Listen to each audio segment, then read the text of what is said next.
Vamos hoje tratar da ação de exigir contas.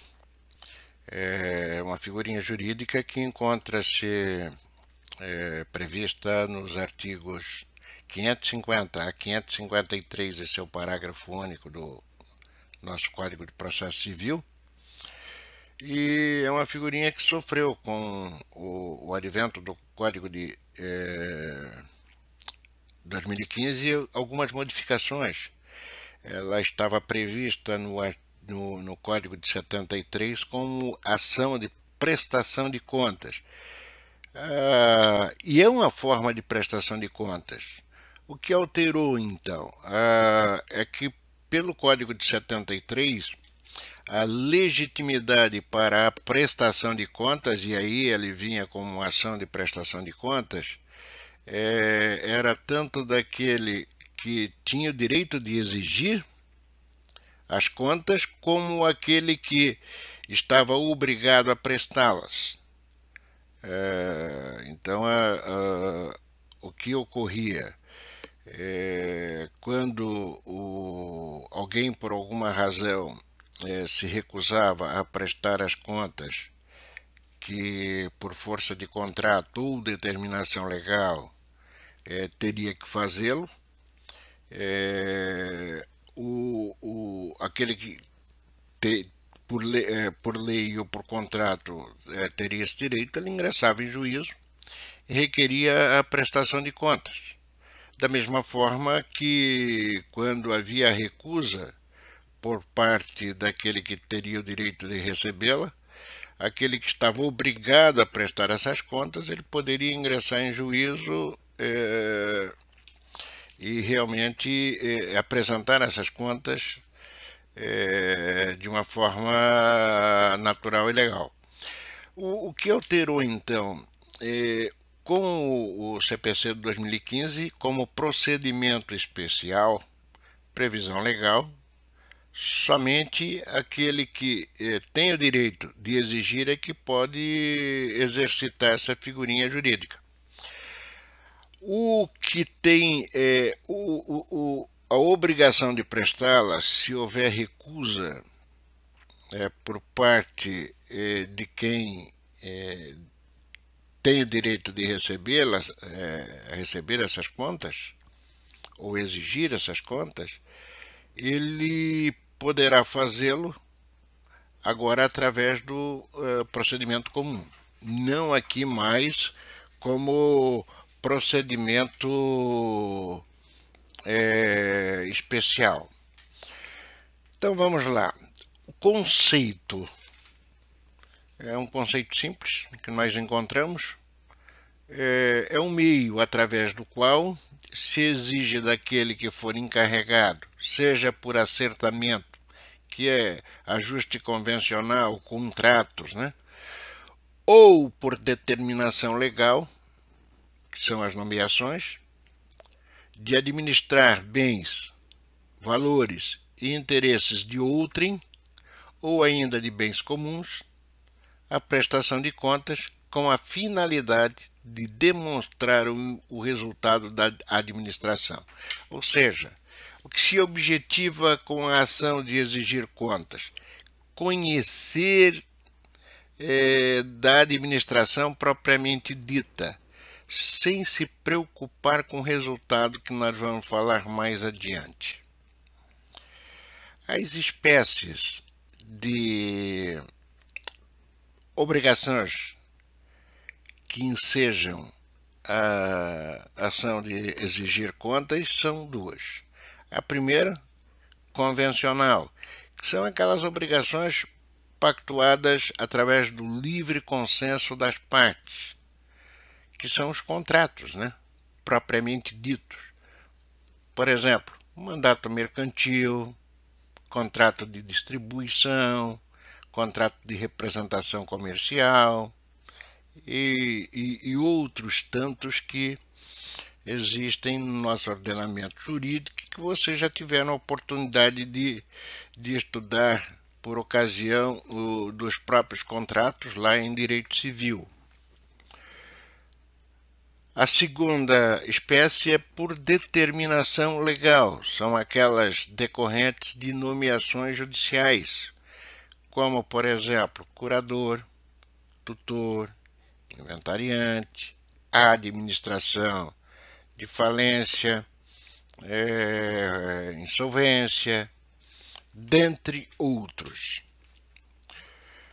O objeto da ação de exigir contas, se a obrigação ela for convencional, é justamente o acertamento, sem se importar ou se preocupar com o resultado. O que se quer?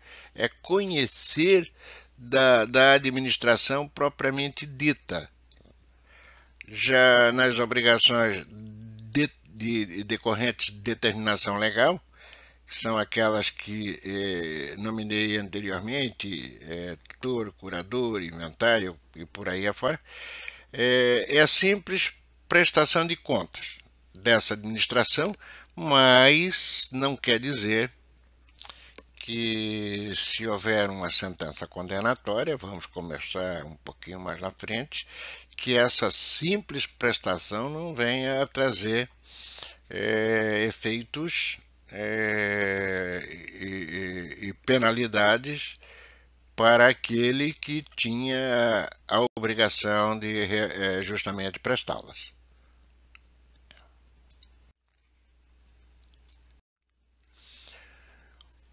Entre o código de 2015 e o de 73 existem algumas alterações que são importantes salientar. Mesmo que o de 73 com relação a essas questões ele não esteja mais em vigor, mas academicamente, e eu tenho visto muito isso em questões de concurso ou coisa que o valha, eles comumente ou costumeiramente eles elaboram questões traçando um paralelo entre os dois códigos e te colocando realmente sob análise, para ver se você realmente está atento com relação a esse quadro e a essa situação. Além do mais, há que se ter cuidado com relação à própria jurisprudência, quando se faz uma busca da jurisprudência, em especial pela internet, se vê muita coisa ainda relacionada ao Código de 73. E às vezes isso, se você não estiver atento, leva a engano, em especial no manuseio de uma petição inicial, ingresso de ação ou coisa que o valha. Então eu estou no próprio slide, eu faço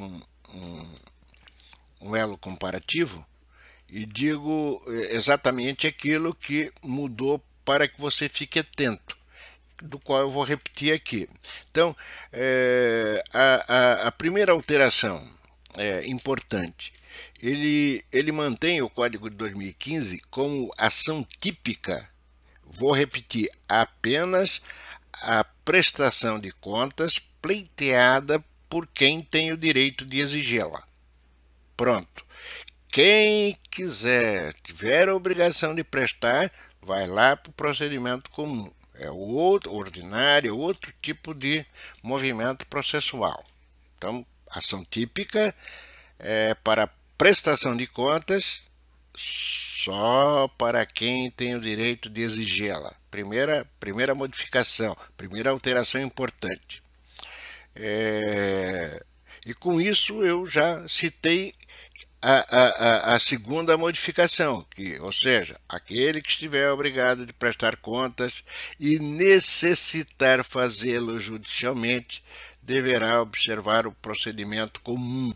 Só que aí você tem que ficar atento, não está escrito em lugar nenhum do código que você deva fazer isso, mas a partir do momento em que ele retira essa figurinha jurídica do procedimento especial, ele já te remete automaticamente lá para o procedimento comum. A terceira modificação é justamente a unificação de prazos. Pelo Código de 73, a apresentação de contas e a contestação era de 5 dias. Agora passou para 15. Então, não temos mais outro prazo que não seja o de 15 dias, tanto para a apresentação das contas quanto para a contestação. Então, preste atenção. Houve aqui uma unificação dos prazos. O vínculo jurídico, que se questiona muito, né? O vínculo jurídico para que a ação de exigir contas seja proposta é justamente o contrato, que é o pacto consensual, convencional, ou a nomeação decorrente de lei. Então vamos lá, foi nomeado no processo para ser tutor, curador, inventariante, administrador de falência ou de recuperação judicial. Então, aqui temos então essas figurinhas jurídicas como sendo aquelas decorrentes de nomeação legal. A petição inicial, os requisitos são sempre o do 319, mas chama atenção que existe aqui também os requisitos especiais, que são aqueles contidos justamente no parágrafo 1º do artigo 550, do qual eu peço que vocês leiam atentamente, porque são importantes na hora da elaboração da tua peça. O valor da causa é outro dado importante, deverá ser sempre o do proveito que o autor da ação quer. Então, você diz, bom, mas o que eu quero é simples conhecimento. Na realidade, quando se pede, que se exige as contas, que é uma forma de prestação de contas, há sempre a suspeição de que algo está errado, que alguma coisa, como dizia Shakespeare, né? Algo de podre no reino da Dinamarca, alguma coisa naquele pacto ou convencional ou decorrente, no que for decorrente de lei, tudo bem, porque nós vamos ver que a forma de se realizar é um pouco diferente, né? Mas aqui, quando é pacto convencional, já há presunção de que algo está errado. Então, com base nisso, eu já tenho ideia, eu já tenho um pensamento de um eventual dano ou prejuízo que eu esteja sofrendo. Então, é com relação a esse quadro e a essa situação que se atribui um valor à causa. É aqui que eu peço e chamo a atenção de vocês.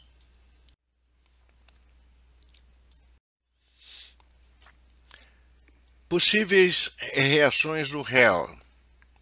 Citado, ele é citado para a apresentação das contas. Primeira reação, aceitá-las. Pura e simplesmente aceitar prestar as contas. Então, reconhece que realmente deva prestá-las, vai a juízo e as prestas. A segunda reação é permanecer inerte. Ninguém é obrigado a nada, né? Você é citado para querendo fazer alguma coisa. Embora tendo a obrigação, ele pode permanecer de braços cruzados. E a terceira é simplesmente contestar.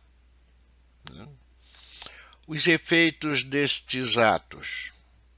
Vamos supor, se ele aceita, presta as contas, elas elas serão verificadas, analisadas, aquela fase de impugnação ou aceitação e segue adiante. Se ele não contestar, aqui está o principal efeito, né? Então será aplicado as regrinhas do 355 do CPC, qual seja, o juiz julgará antecipado o pedido com a resolução do mérito. Aí ele vai ter que aceitar as contas que vierem a ser apresentadas lá pelo autor, né? Porque se ele se recusou, alguma coisa de estranho também existe por trás dessa brincadeira. O procedimento, esse tipo de processo de ação, ele se divide em duas fases. Nós temos na primeira fase a verificação da existência da obrigação de prestar contas. Né? A primeira regrinha que o processo vai verificar se o réu tem ou não a obrigação de prestar contas. E a segunda fase, caso fique constatado por decisão que essa obrigação realmente existe, então analisam-se as contas em si. A apresentação das contas é uma outra coisa muito importante, né? De que forma elas deverão ser apresentadas? Sempre na forma adequada, reza o artigo 551 do CPC. Mas sempre que possível, aplica-se ou recomenda-se aquilo que já vinha inserido no Código de 73, que essa apresentação seja na forma mercantil, para que se tenha um melhor entendimento da prestação dessas contas. O que é uma apresentação na forma mercantil? É uma espécie de balanço, entrada e saída, né? Apresentando de forma clara os negócios que eu fiz, os documentos que eu tenho. Então, é sempre apresentar da forma mais clara, mais simples, mais entendível possível para o judiciário. É claro que, tecnicamente falando, assim, imagina-se que seja um processo muito simples, muito fácil. Não, não é. Às vezes é complicado, né? Se vocês fizerem uma busca no nosso judiciário, vocês vão ver ações, processos que estão em trâmite ainda, envolvendo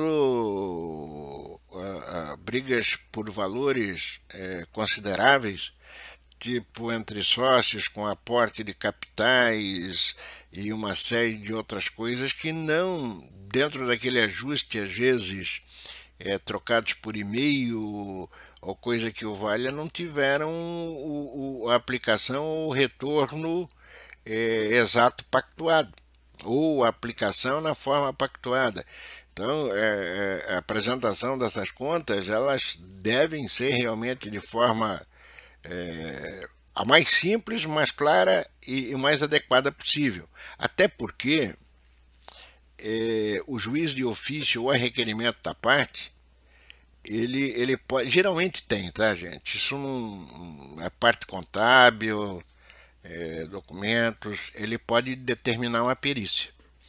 Essa perícia ela é fundamental. Nós sabemos que a perícia é a rainha da prova, ou das provas, melhor dizendo. E sempre que nós temos um quadro de contas a serem prestadas, a perícia automaticamente ela é a primeira coisa que se vem à cabeça. Então as partes normalmente já devem se preocupar em ter cada qual seu assistente técnico para que ele acompanhe esse trabalho da melhor maneira possível e possa dar o retorno, um retorno dentro da sua área, um retorno dentro daquilo que ele entende, de uma forma bem adequada a suportar a ação do profissional do direito. As contas daqueles que são nomeados judicialmente, como, por exemplo, inventariante, tutor, curador, depositário ou qualquer outro judicialmente que vier a ser por determinação do juiz indicado para determinado cargo, serão sempre prestadas em apenso aos autos do próprio processo, tá? Em que tiver sido nomeado. E aqui nós temos que observar o seguinte: para todas essas figurinhas jurídicas que eu acabei de indicar agora, se contra eles tiver uma sentença condenatória que venha a reconhecer, por exemplo, a exigibilidade de pagar valores, qualquer saldo, e se o cumprimento da determinação pelos condenados não for feito no prazo legal, aí nós temos a ocorrência de algumas situações que são da mais alta importância. Então vejam: A. Serão destituídos do cargo para o qual foram nomeados. B. Sofrerão sequestro dos bens sob a sua guarda. C. Sofrerão perda de prêmio ou gratificação que teriam direito, que é a lei fala em glosa do prêmio, que são atividades que são remuneradas. D. Poderão ainda sofrer medidas executivas necessárias à recomposição do prejuízo. Parágrafo único, artigo 553 do CPC. Eu quero aqui destacar a figurinha do inventariante, tá? Essa destituição que a lei fala, ela não está escrito lá, mas ela somente ocorrerá se o inventariante for dativo. Então preste atenção, essa destituição só ocorrerá se ele for dativo. Nos demais casos, o afastamento do cargo e consequências desse afastamento, ele vai depender de um movimento processual dos herdeiros, se eles forem todos capazes, pedindo a remoção desse inventariante e também a aplicação de algumas penalidades que eventualmente são cabíveis. Além do que, a entrega dos bens que tiverem sob sua guarda, aquela historinha toda, então isso no inventário até nós vamos analisar com um pouquinho mais de cautela. Então lembro, a destituição aqui só se ele for dativo. Nos demais casos, o que existe é uma remoção, e da qual que é uma remoção que depende de um movimento nos próprios autos do inventário dos herdeiros ou sucessores do falecido. A sentença de procedência da ação de exigir contas, ela tem a natureza jurídica condenatória. Já devem ter estudado isso, mas cabe aqui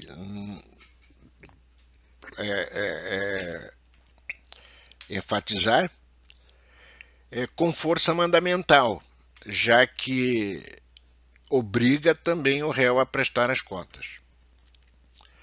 Se na prestação de contas, mesmo aquela velha história, o objetivo é conhecer da administração, mas se na sentença ficar reconhecido a existência de um saldo, valores positivo a favor do autor, ele se constitui num título executivo judicial, cobrável em cumprimento de sentença. Então, vocês sabem que o cumprimento de sentença hoje eu continuo dentro do mesmo processo, eu não saio dali, como uma continuidade, né, dele. Então, eu faço essa cobrança como se fosse uma execução. Já estudaram o cumprimento de sentença, não cumprido no prazo legal, tem a penhora de bens, porque mesmo no cumprimento de sentença, quando envolve dinheiro, valores, que saldo positivo é pecúnia, é óbvio que a execução é patrimonial, eu vou em cima do patrimônio, de parcela patrimonial do devedor, e ocorre aqui nesse caso também. Recurso cabível, para concluir a nossa aulinha de hoje, o recurso cabível é apelação e ela será recebida em ambos os efeitos. Como lá vocês já estudaram também, artigo 1009 do CPC. Por hoje é só, até a próxima, um forte abraço.